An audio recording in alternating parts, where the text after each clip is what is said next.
কবিতা অবহেলিত মা, লিখেছেন নুরানী নাহার।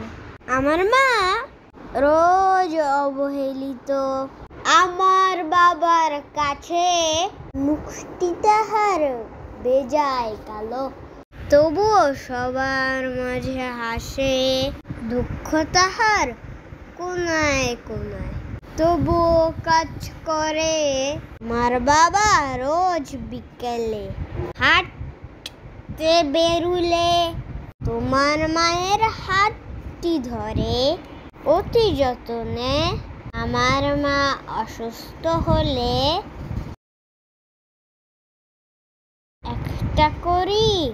একটা বড়ি দেয় ছুঁড়ে।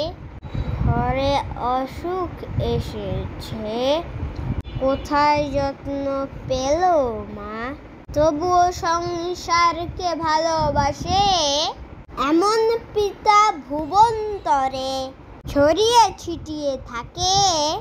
ভালোবাসতে কষ্ট হয়, তবুও বাবা ডাকি তাকে।